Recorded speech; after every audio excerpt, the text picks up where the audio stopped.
বন্ধু, আপনাকে আমাকে মনে রাখতে হবে, এই দুনিয়ার মানুষগুলো নষ্ট হয়ে গেছে। ব্রাজিল আর আর্জেন্টিনার খেলা চলছে, ঠিক কিনা বলেন?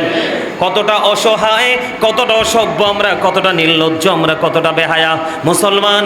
এই জন্য বেঈমান কাফেরের গজব মুসলমানের উপরও আসে। কথা বলেন না কেন? ও বন্ধু, আল্লাহ কোরআনে বলেছেন উইদ্দাত লিল কাফিরিন, আল্লাহ কাফেরদের জন্য বানাইছে জাহান্নাম। আল্লাহ বলেছেন উইদ্দাত লিল মুত্তাকিন, মুত্তাকিনদের জন্য বানিয়েছে জান্নাত। আমরা কেন জান্নাত বাদ দিয়ে জাহান্নামী হচ্ছি? তার কারণ হলো আমরা বেঈমান কাফেরকে ফলো করে আমি আমার লাইফ স্টাইলকে চেঞ্জ করে দিচ্ছি। আল্লাহ কোরআনে বলেছে ইন্নাল কাফিরিনা কানু লাকুম আদুওয়াম মুবিনা। আল্লাহ বলেছেন বেঈমান কাফেরেরা মুসলমানের প্রকাশ্য শত্রু। জোরে জোরে কন্না নাউজুবিল্লাহ। তুমি যদি তোমার শত্রুর সাথে প্রেম করো, তুমি যদি তোমার শত্রুর সাথে সখ্যতা গড়ে তোলো, তুমি যদি তোমার শত্রুর সাথে যদি বন্ধন তৈরি করো, তাহলে সেখান থেকে কখনোই তুমি ভালো রেজাল্ট আশা করতে পারো না। শত্রু কি আপনাকে ভালো থাকতে দিবে, ভালো রাখবে? না না না। ঠিক তেমনি ভাবে গত 2 দিন আগে মনে হয় ব্রাজিল না আর্জেন্টিনার পতাকা টানা থেকে একটা ছেলে মারাও গেছে। এটার ঠিকানা বিনা হিসাবে জাহান্নাম। তার জাহান্নাম কেউ ঠেকাতে পারবে না। কারণ এই যে আর্জেন্টিনা এবং ব্রাজিল কি খেলাটা কি? একটায় দেয় লাতি, আরেকটায় ধরে। কথা কয় না কেন? তাও বেশরম বেহায়া নির্লজ্জের মতো হাফ প্যান্ট পইরা। কথা কয় না কেন? এই মুসলমান, কান খুলে হৃদয় খুলে শোনো, চোখের জিনা হলো বন্ধ দেখা রে। বন্ধু, পুরুষ যখন হাফ প্যান্ট পরে তার দিকে তাকাইতে আরেকটা পুরুষের লজ্জা লাগে। কথা কয় না কেন? ও তাও কি ইহুদি নাসারারা বেঈমান কাফেরেরা ফুটবল খেলতেছে। ও বন্ধু, তুমি তোমার পলকহীন দৃষ্টি দিয়ে তার দিকে তাকাই আছো এবং ওই খেলার জন্য তুমি ইনভেস্টও করতেছো। তোমার ঠিকানাও জাহান্নাম। কারণ তুমি 100% আমি মনে করব তুমি জাহান্নামী। কারণ হলো তুমি বেঈমান কাফেরের সংস্কৃতির চর্চা নিয়ে ব্যস্ত।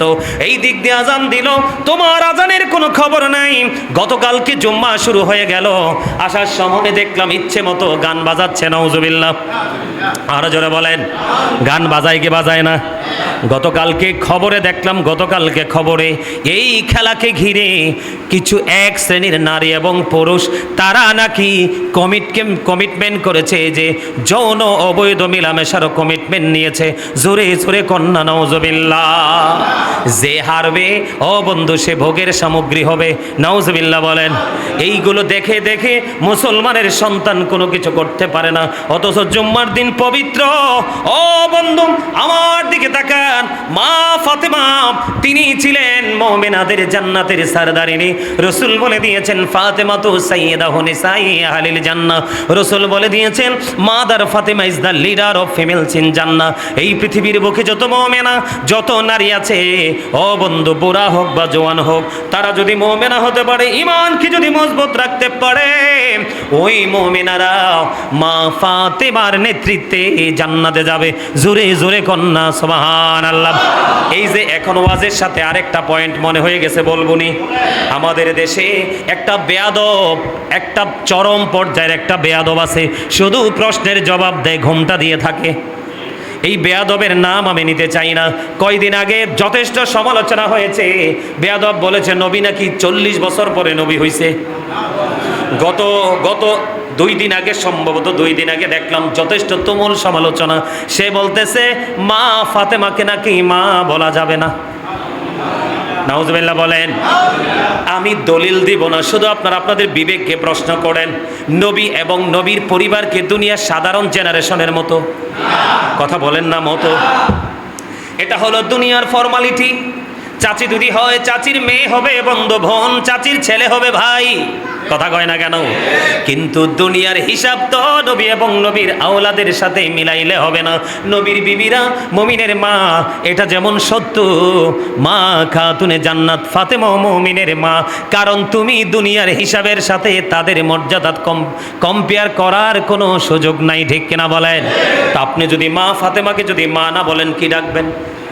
খালা, ফুফু, দাদি, বোন, এটা কি তাদের সাথে যায়? কথা বলেন না কেন? যায়নি, যায় না, যায় না।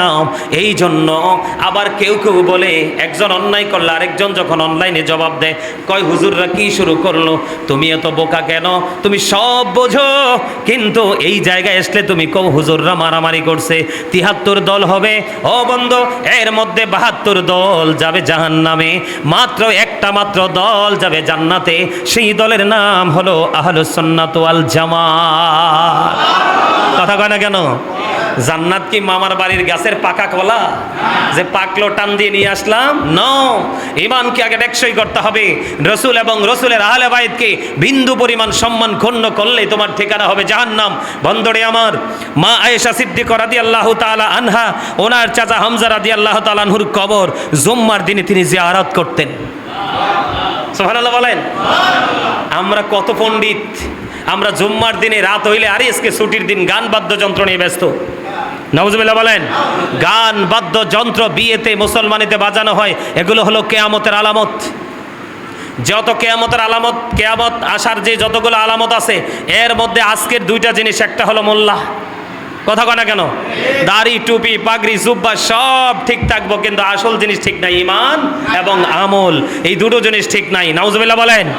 তারা শুধু মন গড়া ফতুয়া দিয়ে সাধারণ মানুষকে বিভ্রান্ত করবে। আপনারা ওই মোল্লাদের কথা গ্রহণ করবেন না, তাইলে ঈমানও শেষ, আমলও শেষ, দুনিয়াও শেষ, আখিরাতও শেষ। আর এটার পাশাপাশি আরেকটা অভিশপ্ত কাজ হলো গান বাদ্যযন্ত্র। রাসূল বলেছেন, the music and musical instrument will be increase. গান বাদ্যযন্ত্র কিয়ামতের পরবক্ষণে বেড়ে যাবে, এটা কিয়ামতের আলামত। আপনি নামাজ পড়ছেন, রোজা রাখছেন, হজ করছেন, যাকাত দিয়েছেন, তারপরেও এগুলো আপনার কোনো কাজে লাগবে না। রাসূল বলেছেন, ওয়াইয়া সুমুন ওয়াইয়া হুজ্জুন ওয়াইউসাল্লুন। আপনি রোজা রেখেছেন, নামাজ পড়েছেন, হজ করেছেন, তারপরেও আপনার ঠিকানা হবে জাহান্নাম। কেন? কারণ আপনি গান বাদ্যযন্ত্র প্রেমিক হয়েছেন। আওয়াজ তুলে বলেন নাউজুবিল্লাহ। এদিকে তাকান, গানের আসরে যাওয়া পাপী লোকের কাজ। গানের আসরে যে কার কাজ? পাপী লোকের কাজ। মন দিয়ে গান শোনা ফাসেকদের কাজ। গান থেকে মজা নেওয়া কুফুরির অন্তর্ভুক্ত। আওয়াজ দিয়ে বলে নাউজুবিল্লাহ। আর জোরে। গান শোনার পরে বলে ও ফ্যান্টাস্টিক। নাউজুবিল্লাহ কয় না দি? মানে হেতে এত মজা পাইছে, ফ্যান্টাস্টিক বললা দিছে। এই যে গান থেকে যে মজাটা নিল, এটা কুফুরির অন্তর্ভুক্ত। নাউজুবিল্লাহ বলেন। তো এই জন্য আমাদেরকে এই জিনিসগুলোর প্রতি গভীর খেয়াল রাখতে হবে। সম্মানিত উপস্থিতি, আমাদের দেশে জিয়ারত নিয়ে, মুসলমানের কবরকে সম্মান নিয়ে অনেক সমালোচনা আছে, তবে আহলুস সুন্নাত ওয়াল জামাতের একটা নাখান্দা নরমাল একজন গোলামও কখনো নবীর আইনের বহির্ভূত কাজ করে না। ঠিক না বলেন? আরো জোরে বলেন। আপনার আমার মধ্যে গুনাহ থাকতে পারে, ত্রুটি থাকতে পারে, কিন্তু তারপরে আহলুস সুন্নাত ওয়াল জামাত হলো জান্নাতি দল। সুবহানাল্লাহ বলেন। মা আয়েশা সিদ্দিকা রাদিয়াল্লাহু তাআলা আনহা গভীর রজনীতে, আজকে নবীজি মা আয়েশার বিছানায়, কিন্তু গভীর রজনীতে চেয়ে দেখে আমার রাসূল নাই। তিনি পাগল হয়ে গেলেন, আমার নবী কোথায় গেলেন? হাদিস শরীফের মধ্যে আসছে, তিনি ভাবতেছেন আমার রাসূল মনে হয় অন্য কোনো বিবির ঘরে চলে গেছে। সুবহানাল্লাহ বলেন না। তিনি ভাবতেছেন, কিন্তু না, তিনি খুঁজতে খুঁজতে খুঁজতে খুঁজতে তিনি গিয়ে দেখলেন আমার নবীজি জান্নাতুল বাকিতে জিয়ারত করতেছে। আরে জোরে সুবহানাল্লাহ। আপনার আমার জিয়ারতের দরকার আছে না নাই? ধরেন অনেক সন্তান আছে না পৃথিবীতে, বাবাও ছিল, মাও ছিল, তাদেরকে আদর করতে পারে নাই, ভালোবাসতে পারে নাই, তারা যেমনটি চেয়েছিল ঠিক তেমনভাবে তার সেবা করতে পারে নাই। এখন সেই সন্তান কি করবে? রাসূল বলেছেন, তোমার বাবা মা দুজন চলে গেছে, অথবা একজন চলে গেছে, একজন দুনিয়াতে আছে। তোমরা আর কোনো দিন যদি না পারো, জুম্মার দিন জুম্মার নামাজ শেষে তাদের জিয়ারত করে দাও। আমার আল্লাহ তোমাকে পিতামাতার বাধ্য সন্তান হিসাবে কবুল করে নেবে। জোরে কন্যা সুবহানাল্লাহ। আমরা আপন স্বজনদের জন্য জিয়ারত করব তো? কথা বলেন। হাদিয়া পাঠাবো তো? শুধু আমরা না, সুন্নি জামাত, এই বাবা কঠোর সুন্নি, কিন্তু ছেলে হয়ে গেছে পথভ্রষ্ট। কিন্তু এটা কেন? কারণ বাবা তার দায়িত্ব সঠিকভাবে পালন করতে পারে নাই, সন্তানের দিকে নজর রাখতে পারে নাই। আমরা যেন আমাদের সন্তানদেরকে আহলুস সুন্নাত ওয়াল আকীদায় পরিপূর্ণ আকীদা সম্পন্ন করতে পারি, বিশেষ করে কবরকে, মুসলমানের কবরকে সম্মান করতে পারি, আপন স্বজনের কবর জিয়ারত করতে পারি, এবং দুনিয়ার বুকে থেকে আমরা যেন আমাদের পূর্বপুরুষ যারা চলে গেছে তাদের জন্য হাদিয়া পাঠাতে পারি, এবং আমরা চলে যাওয়ার আগে আমরা আমাদের নেক্সট যে জেনারেশন, পরবর্তী প্রজন্ম, আমরা যেন তাদেরকেও আমরা চলে যাওয়ার পরে আমাদের জন্য হাদিয়া পাঠানোর টেকনিক শিখাতে পারি। আল্লাহ যেন আমাদেরকে সেই বুঝ এবং তৌফিক দান করে, সকলে বলেন আমিন। এই বলে আমি আমার সংক্ষিপ্ত আলোচনা শেষ করেছি। আখিরি দাওয়ানা আনিল হামদুলিল্লাহি রাব্বিল আলামিন। আমাদের সন্তানদেরকেও বাঁচাতে হবে। এই কারণে বললাম, ওই যে গভীর সমুদ্রের মধ্যে যখন একজন মানুষ সাঁতার কাটতে থাকে, আশ্রয় খুঁজতে থাকে বাঁচার জন্য, ঠিক ওই বিপদগ্রস্ত মানুষের মতো হলো কবরবাসীরা। এই জন্য কবরবাসীর জন্য তোমরা বেশি বেশি করে হাদিয়া উপটোকন পাঠাও। জোরে জোরে বলেন না একবার সুবহানাল্লাহ, আর জোরে বলেন না সুবহানাল্লাহ। বন্ধুরে আমার, দুনিয়া এবং দুনিয়ার মধ্যে যা কিছু রয়েছে তা হতে অনেক প্রিয় বলে গণ্য হয় যখন আপন স্বজন কবরবাসীর জন্য দোয়া করে। ও বন্ধু, রাসূল বলেছেন, তুমি তোমার আপন স্বজনের জন্য যেটা মন চাই সেটাই করো। মসজিদে 1000 টাকা দিবা, দাও, ওই হাদিয়াও তার কবরে চলে যাবে। কোন ফকিরকে খাওয়াই দিলে, আল্লাহ গো, তুমি তো সবচেয়ে বেশি পছন্দ করো পরিচিত অপরিচিত লোককে সালাম দিয়ে দেওয়া। আজান যখন হবে সময় মতো গিয়ে নামাজ আদায় করা। আর যখন কোনো মানুষ ক্ষুধার্ত থাকবে তাকে পেটটা ভরে তৃপ্তির সাথে খাইয়ে দেওয়া, এটা তোমার কাছে বেশি পছন্দের মালিক। আমি আজকে আমার বিবি, আমার ভাই, আমার বোন, আমার মা বাবা, আমার দাদা দাদি, আমার নানা নানি, আমার শ্বশুর শাশুড়ি, এমন প্রিয়জনের মধ্যে যে কেউ চলে গেল, আজকে জুম্মার দিনে আমি 5 জন 10 জন 20 জনকে খাইয়ে দিলাম, এটার বিনিময়ে আমি চাই আমার অমুক অমুককে তুমি কবরে হাদিয়াটা পৌঁছে দিবা, এর বিনিময়ে তাকে তুমি ভালো রাখবা। আল্লাহ এটা তার জন্যই বরাদ্দ করে দেয়। কেউ যদি ফতুয়াতে মানবেননি, কেউ যদি ফতুয়াতে শুনবেননি। এখন বন্ধু, আমি গতকালকেও এখানে আলোচনা করে গেছি, কবরেরই খবর যদি মানুষ জানিত, কবরেরই খবর যদি মানুষ জানিত, ঘরবাড়ি চারিয়ারে সবাই পালাইতো। আল্লাহুম্মা মাশাআল্লাহ মুহাম্মাদ ওয়া আলা আলি সাইয়্যিদিনা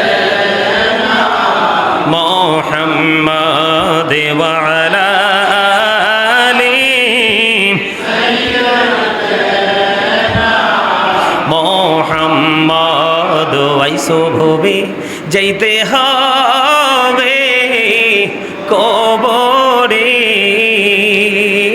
আইসো ভবে যাইতে হবে কবরে, হিসাব নিকাশ দিতে গহবে হাসরে। আল্লাহুম্মা সাল্লি আলা মুহাম্মাদ ওয়া আলা আলি সাইয়্যিদিনা মুহাম্মাদ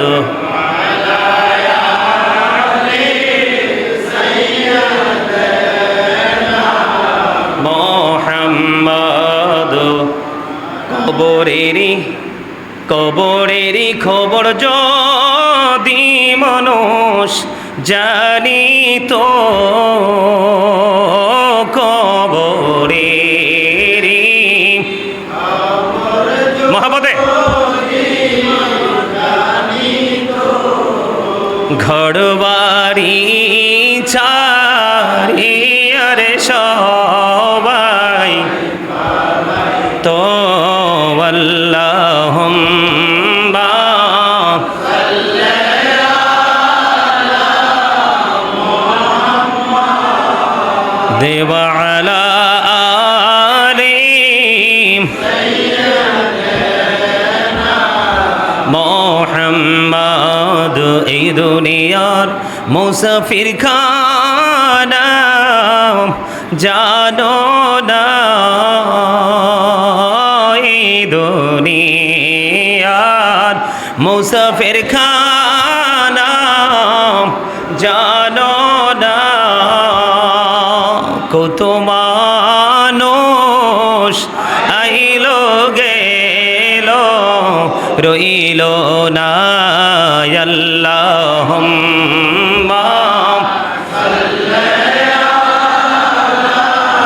মুহাম্মাদ ওয়া আলা আলি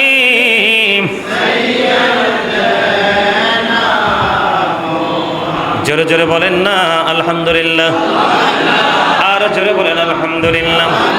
বন্ধুরে আমার, মা আয়েশা সিদ্দিকা রাদিয়াল্লাহু তাআলা আনহা থেকে হাদিস খানা বর্ণিত, আমি কবরের মর্যাদা, একজন ইমানদার যারা আমল নেই ঈমান নেই কবরে যাবে তার মর্যাদা কত বেশি বোঝানোর জন্য বন্ধু বলছি। মা আয়েশা সিদ্দিকা রাদিয়াল্লাহু তাআলা আনহা থেকে হাদিস খানা বর্ণিত, আমার আপনার প্রাণের রাসূল তিনি বলে দিয়েছেন, বন্ধুরে আমার, একটা জীবিত মানুষের হাড় ভাঙা যেমন অন্যায়, একটা জীবিত মানুষের শরীরের অঙ্গ প্রত্যঙ্গ থেকে কোনো অঙ্গ প্রত্যঙ্গকে কেটে নেওয়া, ভেঙে ফেলা যেমন অপরাধ, অন্যায় বাংলাদেশের আইন অনুযায়ী, ঠিক কিনা বলেন? ঠিক এমনিভাবে কবরে যে লাশটাকে আপনি শুইয়ে দিয়ে এসেছেন, ওই কবরের লাশের হাড় ভাঙাও তেমন অপরাধ। এই দুনিয়ার বুকে যখন কোনো মানুষের হাড় আপনি ভেঙে দিবেন, মাথা আপনি কেটে দিবেন, তখন তার ওয়ারিশ আপনার বিরুদ্ধে মামলা করে দিবে।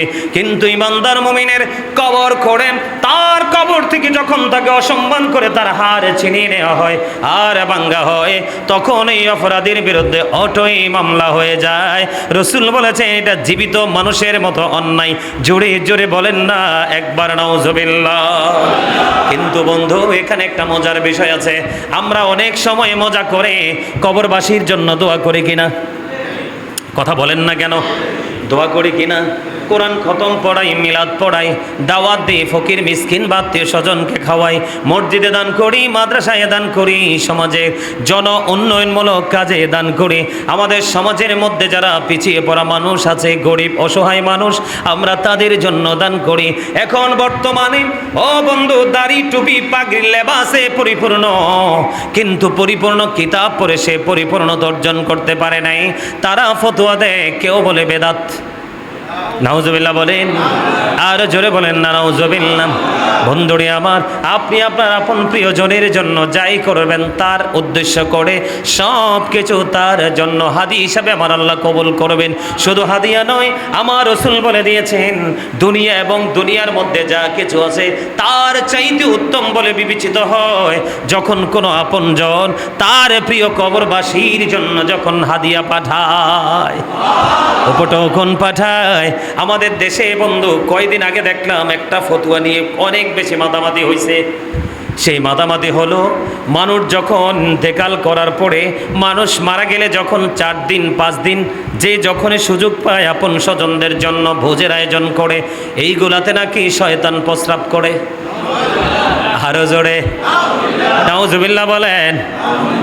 আপনার মনের মধ্যে ইখতিলাফ থাকতে পারে যে 4 দিন 5 দিন 6 দিন 7 দিন নিয়ে আপনার কোনো ইখতিলাফ, আপনার কোনো চিন্তা ভাবনা, কোনো কমেন্টস থাকতে পারে, কিন্তু শয়তানের মতো এত নাপাক জিনিসের সাথে তুলনা করা তাও প্রস্রাব। নাউজুবিল্লাহ বলেন।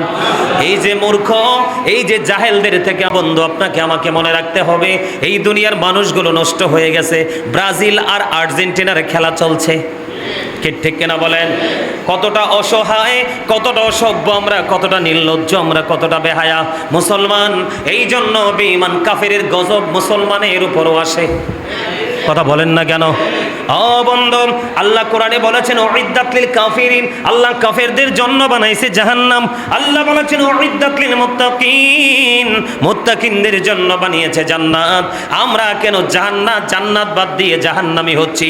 তার কারণ হলো আমরা বেঈমান কাফেরকে ফলো করে আমি আমার লাইফ স্টাইলকে চেঞ্জ করে দিচ্ছি।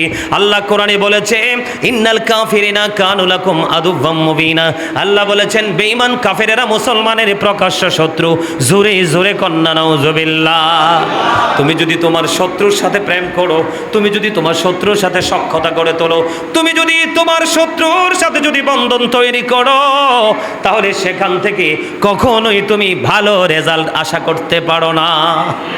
শত্রু কি আপনাকে ভালো থাকতে দিবে, ভালো রাখবে? না না না। ঠিক তেমনি ভাবে গত 2 দিন আগে মনে হয় ব্রাজিল না আর্জেন্টিনার পতাকা টানা থেকে একটা ছেলে মারাও গেছে। এটার ঠিকানা বিনা হিসাবে জাহান্নাম। তার জাহান্নাম কেউ ঠেকাতে পারবে না। কারণ এই যে আর্জেন্টিনা এবং ব্রাজিল কি খেলা, খেলাটা কি? একটায় দেয় লাথি, আরেকটায় ধরে। কথা কয় না কেন? তাও বেশরম বেহায়া নির্লজ্জের মতো হাফ প্যান্ট পইরা। কথা কয় না কেন? এই মুসলমান, কান খুলে হৃদয় খুলে শোনো, চোখের জিনা হলো বন্ধ দেখা রে। বন্ধু, পুরুষ যখন হাফ প্যান্ট পরে তার দিকে তাকাইতে আরেকটা পুরুষের লজ্জা লাগে। কথা কয় না কেন? ও তাও কি ইহুদি নাসারারা, বেঈমান কাফেরেরা ফুটবল খেলতেছে, ও বন্ধু তুমি তোমার পলকহীন দৃষ্টি দিয়ে তার দিকে তাকাই আছো এবং ওই খেলার জন্য তুমি ইনভেস্ট করতেছো। তোমার ঠিকানাও জাহান্নাম। কারণ তুমি 100% আমি মনে করব তুমি জাহান্নামী। কারণ হলো তুমি বেঈমান কাফেরের সংস্কৃতির চর্চা নিয়ে ব্যস্ত। এই দিক দিয়ে আজান দিল, তোমার আজানের কোনো খবর নাই। গতকালকে জুম্মা শুরু হয়ে গেল, আসার সময় দেখলাম ইচ্ছে মতো গান বাজাচ্ছে। নাউজুবিল্লাহ। আরো জোরে বলেন, গান বাজায় কি বাজায় না?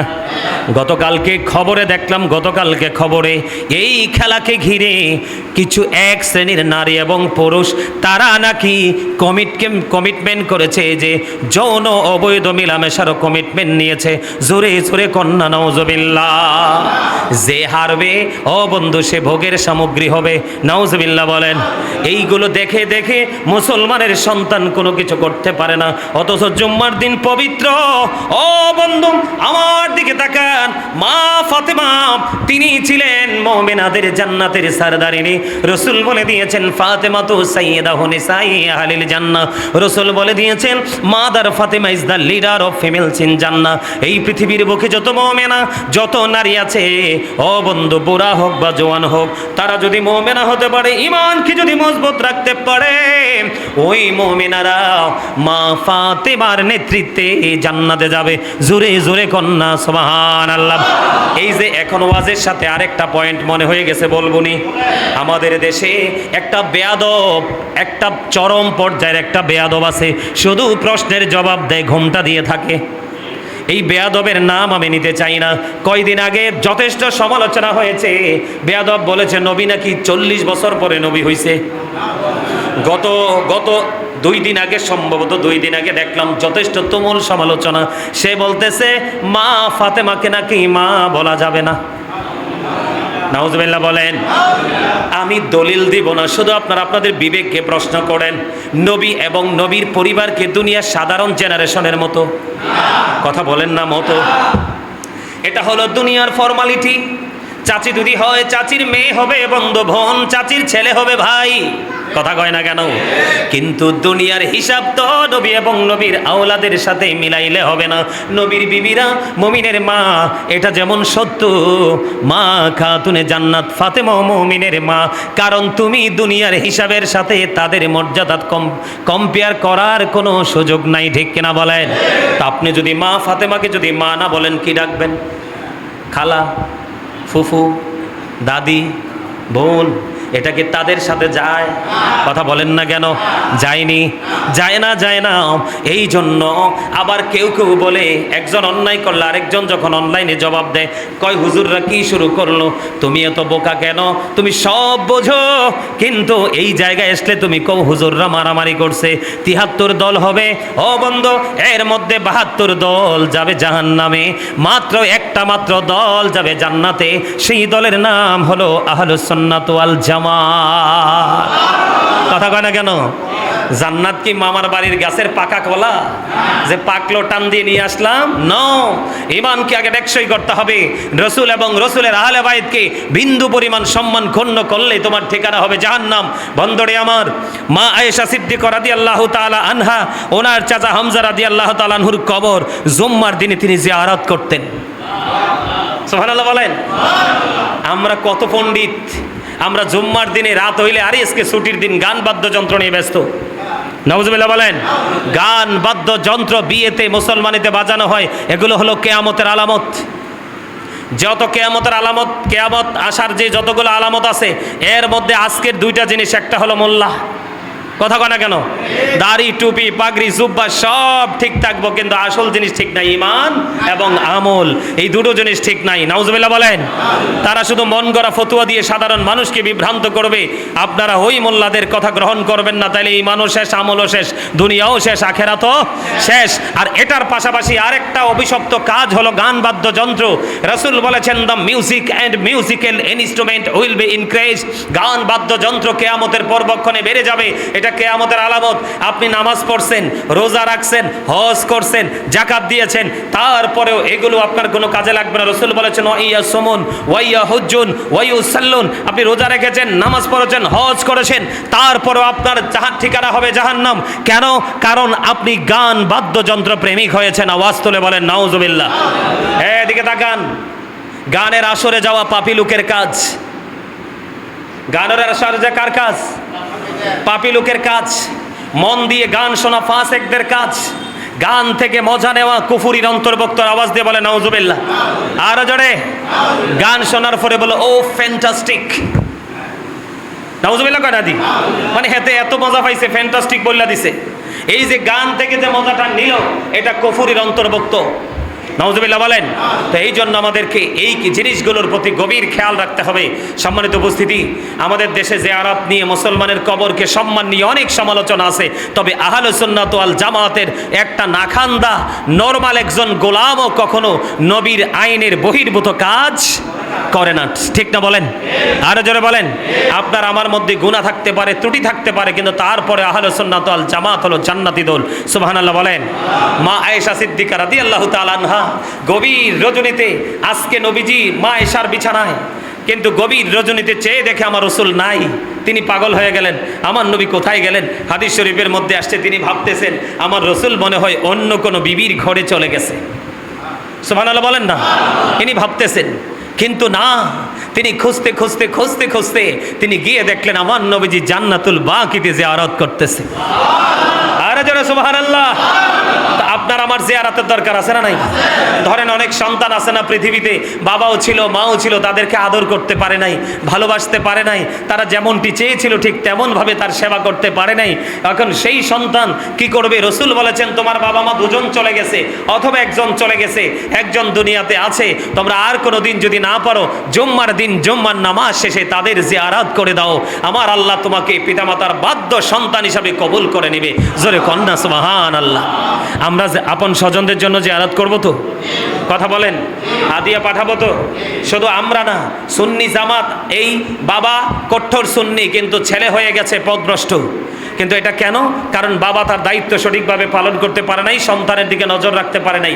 আমরা যেন আমাদের সন্তানদেরকে আহলুস সুন্নাত ওয়াল আকীদায় পরিপূর্ণ আকীদা সম্পন্ন করতে পারি, বিশেষ করে কবরকে, মুসলমানের কবরকে সম্মান করতে পারি, আপন স্বজনের কবর জিয়ারত করতে পারি, এবং দুনিয়ার বুকে থেকে আমরা যেন আমাদের পূর্বপুরুষ যারা চলে গেছে তাদের জন্য হাদিয়া পাঠাতে পারি, এবং আমরা চলে যাওয়ার আগে আমরা আমাদের নেক্সট যে জেনারেশন, পরবর্তী প্রজন্ম, আমরা যেন তাদেরকেও আমরা চলে যাওয়ার পরে আমাদের জন্য হাদিয়া পাঠানোর টেকনিক শিখাতে পারি। আল্লাহ যেন আমাদেরকে সেই বুঝ এবং তৌফিক দান করে। সকলে বলেন আমিন। এই বলে আমি আমার সংক্ষিপ্ত আলোচনা শেষ করেছি। আখিরি দাওয়ানা আনিল হামদুলিল্লাহি রাব্বিল আলামিন। সমস্ত প্রশংসা আল্লাহ রাব্বুল আলামিনের জন্য, যিনি মৃত্যু দিয়েছেন, জীবনকেও সৃষ্টি করেছেন। একবার বলেন, আর জোরে বলেন আল্লাহু আকবার। খলাকাল মাউতা ওয়াল হায়া, যিনি মৃত্যু সৃষ্টি করেছেন, জীবনও সৃষ্টি করেছেন। জোরে জোরে কন্যা সুবহানাল্লাহ। সেই মালিক, সেই সত্তা, সে আপন প্রভুর দরবারে লক্ষ কোটি শুকরিয়া জ্ঞাপন করছে। ঠিক কিনা বলেন? আল্লাহ রাব্বুল আলামিন বলে দিয়েছেন, বন্ধু আপনাকে আমাকে জীবনটা কেন দিলেন? মৃত্যুটাও কেন দিলেন? এই দুইটার মধ্যে রহস্য কি? এত সুন্দর জীবন কেন দিলেন? আবার এই পৃথিবীর বুকে যত সৃষ্টি আছে, 18,000 মাখলুকাত, 80,000 আলম আছে, সকল কিছুর মধ্যে আল্লাহ রাব্বুল আলামিন পবিত্র কালামে হাকিমে সূরা 3 বলেছেন, লাকাদ খালাকনাল ইনসানা ফি আহসানি তাকওয়িম।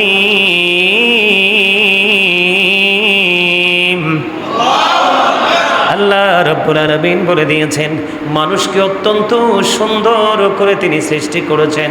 এত সুন্দর, ও বন্ধুগো, এত সুন্দর করে তিনি মানুষকে সৃষ্টি করেছেন, যার সাথে সৃষ্টির কোনো কিছুকে কোনো তুলনা করা চলে না। শুধু এখানেই ক্ষান্ত নয়, কোরআন শরীফের 30 পারায় আপনারা দেখবেন, আমি বেশি বেশি করে যেই সূরাটা দিয়ে নামাজ পড়ি, ইদাস সামাউ ফাতারাত ওয়া ইদাল কাওয়াকিবু انتثرت وإذا البحار فجرت وإذا القبور بعثرت علمت نفس ما قدمت وأخرت يا أيها الإنسان ما غرك بربك الكريم আসেনা নাই? আরো জোরে বলেন না, আসেনা নাই? আল্লাহ রাব্বুল আলামিন এই সূরাতে অত্যন্ত চমৎকার ভাবে তিনি বলে দিয়েছেন, ফি আইয়ি সূরাতিম মা শাআ রাক্কাবাক। আল্লাহু আকবার। আল্লাহ রাব্বুল আলামিন সূরা 3 বলেছে, মানুষ অত্যন্ত সুন্দর করে তিনি বানিয়েছেন। সূরা ফিতরের মধ্যে তিনি বলে দিয়েছেন, মানুষকে ওনার মন মতো করে বানাইছে। জোরে জোরে কন্যা সুবহানাল্লাহ। ও বন্ধু, এই পৃথিবীর মুমিন মুসলমানগুলো কেউ কি কোনোদিন চিন্তা করেছে, কেন রে আমাদেরকে এত সুন্দর করে বানালেন? কেনই বা অন্য সব কিছুর চাইতে তিনি ব্যতিক্রম বানালেন? কেনই বা তিনি আমাদের জন্য আবার মৃত্যুর ব্যবস্থা করলেন? এই মৃত্যুর ব্যবস্থা করার পরে আবার কেন তিনি পুনরায় আমাদেরকে জীবিত করার সিস্টেম রেখে দিলেন?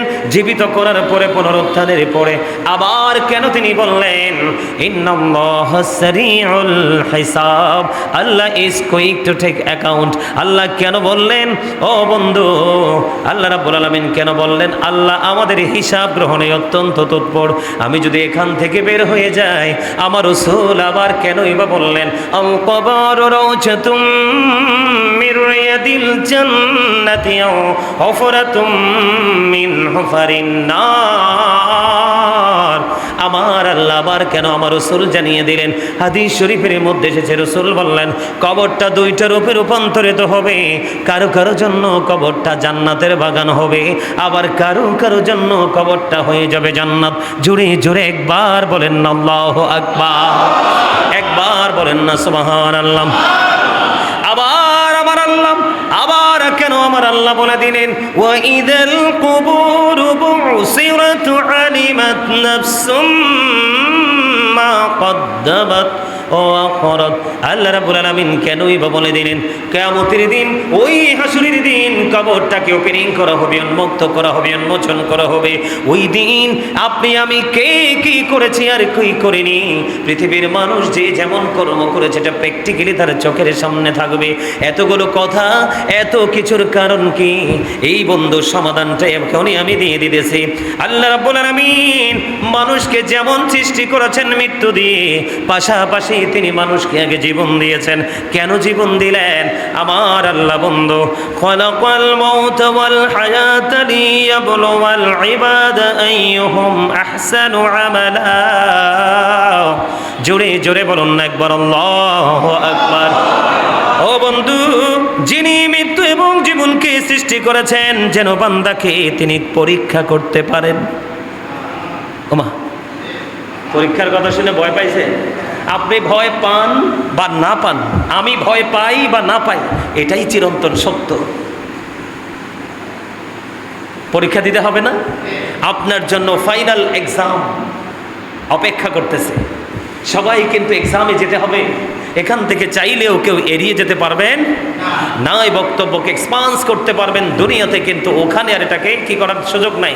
এটাকে ডিনাই করার কোনো সুযোগ, যেন বান্দাকে তিনি পরীক্ষা করতে পারেন তাদের মধ্যে আমলের দিক দিয়ে কে বেশি উত্তম। এবার হিসাব মিলছেনি, কথা বলেন না, বুঝতে পারছেননি? ও বন্ধু, আমি বরাবরই বলে থাকি, এই জুম্মার দিন হলো দুনিয়ার ইমানদার মুমিনের জন্য স্পেশাল একটা ক্লাস। এটা এমন একটা ভার্সিটি, এই ভার্সিটি বন্ধু, যেই ভার্সিটি মানুষকে দুনিয়া এবং আখিরাতকে শেখার যেই শক্তিটা পুরোটা এখান থেকে মানুষ নিতে পারে বন্ধু। আল্লাহ রাব্বুল আলামিন জীবন সৃষ্টি করেছেন, মৃত্যু সৃষ্টি করেছেন মানুষকে পরীক্ষা করার জন্য কে আমলের দিক দিয়ে সর্বোত্তম হতে পারে। কিন্তু বন্ধু, ওই যে আমি শুরুতে একটা আয়াত তেলাওয়াত করেছি পবিত্র কালামে হাকিম থেকে বন্ধু, আলহাকুমুত তাকাসুরু হাত্তা যুরতুমুল মাকাবির। আল্লাহু আকবার। কাল্লা সাওফা তাআলামুনা সুম্মা কাল্লা সাওফা তাআলামুন। জোরে জোরে বলেন আল্লাহু আকবার। আপনাকে আমাকে কে বন্ধু ওই পরীক্ষা প্রস্তুতি থেকে দূরে সরে নিয়ে গেল? কোন জিনিস আপনাকে ওই পরীক্ষা দেওয়া থেকে দূরে সরিয়ে নিল? এইটা হলো বন্ধু দুনিয়ার সম্পদ, ঠিক কিনা বলে? দুনিয়ার সম্পদ আপনাকে আমাকে পুরোপুরিভাবে না পারলেও বন্ধু, এই দুনিয়ার মানুষ মুষ্টিময় কোটি কিছু মানুষ ছাড়া ম্যাক্সিমাম মানুষই পৃথিবী লোভী হয়ে গেছে সম্পদের লোভে পড়ে। ও বন্ধু, তারা সব কিছুই ভুলে গেছে, ঠিক কিনা বলে? কিন্তু বন্ধু, আমরা, আপনারা, তোমরা সবাই জানতে পারবে, শীঘ্রই জানতে পারবে, খুব দ্রুত, খুব তাড়াতাড়ি জানতে পারবে। ও বন্ধু, যেদিন তুমি জানতে পারবে, ওই দিন জানার পরে তোমার কোনো ফায়সালা হবে না, কোনো ফায়দা হবে না। কারণ আমি আগেই বলেছি, আল্লাহ রাব্বুল আলামিন বলে দিয়েছেন, লা ইয়ামুতু, মানুষ আর সেদিন মরতে পারবে না। আমার আল্লাহ বলেছেন, ফিহা ওয়ালা ইয়াহইয়া, চাইলে মানুষ সেদিন কোনো বাঁচতেও পারবে না। আমার আল্লাহ বলে দিয়েছেন, ওমা হুমান হাবিগাইবিন, মানুষ চাইলে সেদিন সেখান থেকে পালাইতেও পারবে না। এই জন্য বন্ধু, দুনিয়ার মোহে পড়ে তুমি সব কিছু বলে যেও না। দুনিয়াতে যেহেতু আমরা আসি, থাকতে হবে, খেতে হবে, চলতে হবে, সব কিছু করতে হবে। দুনিয়ার মধ্যে আমরা সব কিছু করতে চাই, কিন্তু ওই সম্পদের পিছনে দৌড়াতে চাই না। যেই সম্পদ, যেই উপার্জন আমাকে মৃত্যুর কথা বলিয়ে দেয়, কবরের কথা বলিয়ে দেয়, ওই ফিউচারের কথা বলিয়ে দেয়, এমন কর্ম আমরা আমাদের জীবনের সাথে অ্যাডজাস্ট করতে চাই না, ঠিক কিনা বলেন? বন্ধুরে আমার, আমরা কবরে যাই, যাবো কি যাব না? আর জোরে বলেন না। বন্ধুরে আমার, এই কবরে যাব, এবং আমাদের পূর্বপুরুষরাও কবরে চলে গেছে। কথা বলেন না কেন? আমাদের পূর্বসূরি যারা ছিলেন তারাও বন্ধু কবরে চলে গেছে, ঠিক কিনা বলেন? বন্ধুরে আমার, কবর এমন একটা গুরুত্বপূর্ণ জায়গা, এমন একটা সম্মানের জায়গা, মুসলমানের ও বন্ধু ঈমানকে মৃত্যুর কথা স্মরণ করিয়ে দেওয়ার একটা জায়গা। ওই কবর যেখানেই থাকুক, ওই কবরকে অসম্মান করা যাবে না, এটাকে সর্বোচ্চ মর্যাদা দিতে হবে। কেননা ও বন্ধু, কবরকে পদদলিত করা, কবরের উপর বসা, কবরের উপর ঘুমানো, ও বন্ধু, সব ধরনের কর্মকাণ্ড এগুলো মাকরুহে তাহরিমি, তার মানে হারামের অন্তর্ভুক্ত। তাহলে বোঝা যায় কবরকে সর্বোচ্চ মূল্যায়ন করতে হবে, ঠিক কিনা? আমরা কি করিনি? এলাকায় ধরেন গাছের নিচে একটা কবরস্থান আছে, কিছু অসভ্য মহিলা আছে বন্ধু, তারা কোনো কিছুর পরোয়া করে না, ঝাড়ু নিয়ে চলে যায়, কবর থেকে পাতা কুড়াই নিয়ে আসে। আছে না নাই? কেন করে? কারণ কেউ ইচ্ছে করে, আর ম্যাক্সিমাম লোকই জানে না কবর যে কত দামি। বলে, হুজুর কেন? কবরের পাশে দিয়ে যখন কোনো মানুষ যায়, পরিচিত যদি হয়, আপনি যদি সালাম দেন, আসসালামু আলাইকুম ইয়াহলাল কবর, সালাম দিতে হয় কি হয় না? কথা বলেন না কেন? যদি সে আপনার পরিচিত হয়, তারপরেও সে আপনার সালামের জবাব, সালামের শুনতে পায়, ও বন্ধু। আর যদি সে অপরিচিত হয়, তারপরেও সে সালাম শুনতে পায়। সুবহানাল্লাহ বলেন। তাহলে কবরে যারা আছে তারা মৃত নয়, ও বন্ধু, তারা সিস্টেমের বেড়াজালে আটকেছে। কার? আল্লাহর। কথা বলেন না কেন? আমাদের দেশে এই মানুষ যখন কবরে যায়, কবর জিয়ারত করার ক্ষেত্রে মানুষ কিছু ভুল করে, আছে না নাই? যেমন এখানে যে গোরস্থানটা আছে, অনেক গোরস্থান আছে, এলোমেলো আছে বন্ধু। এই গ্রামের পাশের গ্রামের মানুষ রাস্তায় দাঁড়িয়ে কিন্তু সে জিয়ারত করতে পারবে না, ঠিক কিনা বলেন? এই জন্য সমাধান পেয়ে গেলাম, আমরা কবরের দিকে মুখ করে দাঁড়িয়ে আমরা কবর জিয়ারত করব। সুবহানাল্লাহ বলেন না কেন? কোন দিকে? ধরেন আপনাদের এই যে গোরস্থানটা আছে, রাস্তা থেকে দাঁড়িয়ে বন্ধু কবর জিয়ারত করতে পারছি না, এখন আমি এমন একটা জায়গায় যেতে হবে যেই দিকে আমার কাবা আমার পিছনে পড়ে যায়, কিন্তু আমার যে আপনজন তার কবরটা আমার এই দিকে। জিয়ারত করতে হলে কোরআন হাদিসের আইন অনুযায়ী বন্ধু আমি তার দিকে ফিরে জিয়ারত করব। এই জিয়ারত করতে গিয়ে যদি কাবা যদি পিছনে পড়ে যায় কোনো সমস্যা নাই, তুমি তোমার আপনজনকে সামনে রেখে জিয়ারত করো। সুবহানাল্লাহ বলেন। এটা কিন্তু গুরুত্বপূর্ণ একটা মাসালা বন্ধু, এটা কিন্তু গুরুত্বপূর্ণ একটা সমাধান। অনেকেই মনে করেন যে কাবাকে পিছনে দিয়ে জিয়ারত করা যায় না। না না না, ও বন্ধু, কাবাকে পিছনে দিয়ে জিয়ারতের ক্ষেত্রে জায়েজ আছে, এটা না জায়েজ না। কিন্তু কবরের দিকে দাঁড়িয়ে বা বসে নামাজ পড়া জায়েজ নাই। কি করা জায়েজ নাই? কবরের দিকে মুখ করে, ও বন্ধু, কবরের দিকে মুখ করে নামাজ পড়া জায়েজ নাই। নামাজ পড়া যাবে না। কিবলাকে কাবাকে পিছনে দিয়ে লাশকে সামনে রেখে জিয়ারত করা যাবে, এতে কোনো সমস্যা নাই। জোরে জোরে একবার বলেন সুবহানাল্লাহ, আর একটু মোহাম্মদ করে বলুন না সুবহানাল্লাহ। বন্ধুরে আমার আপনার প্রাণের রাসূল তিনি বলে দিয়েছেন অত্যন্ত গুরুত্বপূর্ণ বিষয়, মুসলমান কত দামি, ইমানদার কত দামি, তার কবর কত বড় সম্মানের জায়গা। এই যে পুরো গোরস্থান, এটা কত মর্যাদার জায়গা, রাসূল সমাধান দিয়ে দিয়েছেন। তোমার গায়ে তুমি আগুন লাগিয়ে দিলে, রাসূল বললেন একটা মানুষ তার গায়ে আগুন ধরিয়ে দিল, আগুন ধরিয়ে দেওয়ার পরে তার এই প্রথমে তার জামাটা পড়ে যাবে, এই জামাটা যখন পড়ে নিশ্চিহ্ন হয়ে যাবে, তারপরে আর অবশিষ্ট তার দেহে কিছু নাই, তখন তার শরীরের চামড়াটা পড়তে থাকবে। আমার আপনার প্রাণের রাসূল তিনি বন্ধু জানিয়ে দিয়েছেন, তুমি একটা মানুষের গায়ে আগুন লাগিয়ে দেওয়া, তার এই কাপড় পরে যাওয়া, কাপড় পরে ছাই হওয়ার পরে তার শরীরের অঙ্গ প্রত্যঙ্গ পরে যাওয়া, এটা তার জন্য অনেক উত্তম একটা কবরের উপরে, মুসলমানের ইমানদারের কবরের উপরে বসার চাইতে। হিসাব বুঝেন নাই আপনারা? সুবহানাল্লাহর ধরনে মনে হয়েছে ওয়াজটাই বুঝেন নাই। তার মানে মুসলমান যে কত দামি, তার কবরকে কিভাবে মূল্যায়ন করতে হবে সেটা বোঝানোর জন্য আমি আপনাদেরকে বলছি। আপনার গায়ে, নিজের গায়ে নিজে আগুন ধরিয়ে দিলেন, আগুনে চামড়া, শরীরের পোশাক পরে গেছে, চামড়া পরে গেছে, এটা আপনার জন্য অনেক বেটার একটা ইমানদার একটা মুসলমানের কবরের উপরে বসার চাইতে। বুঝতে পারছেন এবার? আরো ধরে বলেন। তার মানে আপনার মন চাইলে আপনার গায়ে আপনি আগুন লাগাইয়া দেন, পোড়াইয়া ফেলেন, তারপরেও মুসলমানের গায়ে কবরের উপরে বসার, মুসলমানের কবরকে অসম্মান করার কোনো অধিকার নেই। সেই কবরের কথা বললে অনেকেই মানে বোকা মানুষের মতো অনেকেই রাগ করে, কিন্তু সে বোঝে না কাল বাদে পরশু তারও কবরের ঠিকানা আছে। কথা বলেন না কেন? আরে জোরে। তাহলে কবরকে নিয়ে আমাদের সম্মান করা দরকার আছে না নাই?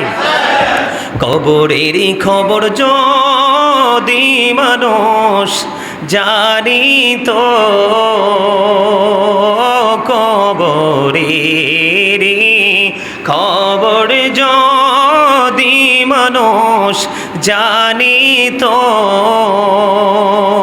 ঘরবাড়ি চারিয়ারে সবাই পালাইতো। আল্লাহুম্মা মাশাআল্লাহ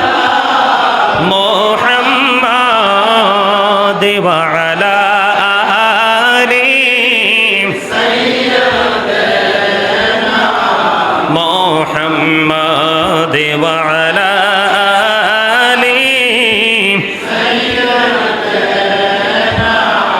মোহাম্মদ আইসো ভবে যাইতে হবে কবরে, আইসো ভবে যাইতে হবে কবরে, হিসাব নিকাশ দিতে গো হবে হাসরে আল্লাহুম্মা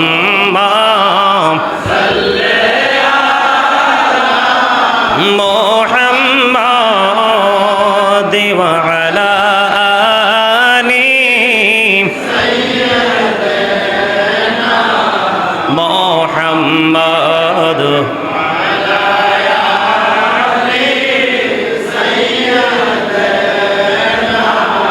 মুহাম্মাদ।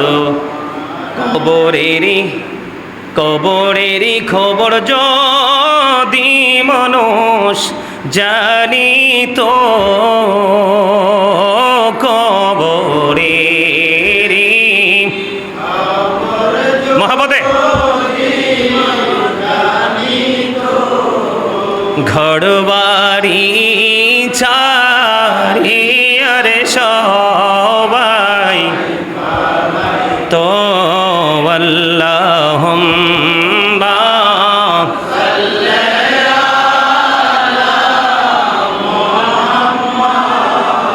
দেওয়া আলা আলি মুহাম্মাদ। এই দুনিয়ার মুসাফির খানা জানো না, এই দুনিয়ার মুসাফির খানা জানো না, কত মানুষ আইলো গেল রইল না। আল্লাহুম্মা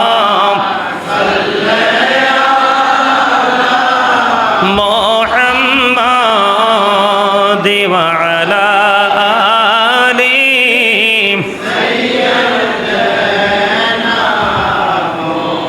জোরে জোরে বলেন না আলহামদুলিল্লাহ, আর জোরে বলেন আলহামদুলিল্লাহ।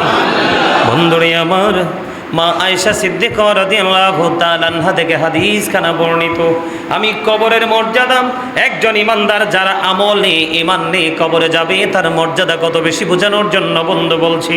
মা আয়েশা সিদ্দিকা রাদিয়াল্লাহু তাআলা আনহা থেকে হাদিস খানা বর্ণিত, আমার আপনার প্রাণের রাসূল তিনি বলে দিয়েছেন, বন্ধুরে আমার, একটা জীবিত মানুষের হাড় ভাঙা যেমন অন্যায়, একটা জীবিত মানুষের শরীরের অঙ্গ প্রত্যঙ্গ থেকে কোনো অঙ্গ প্রত্যঙ্গকে কেটে নেওয়া, ভেঙে ফেলা যেমন অপরাধ, অন্যায় বাংলাদেশের আইন অনুযায়ী, ঠিক কিনা বলেন?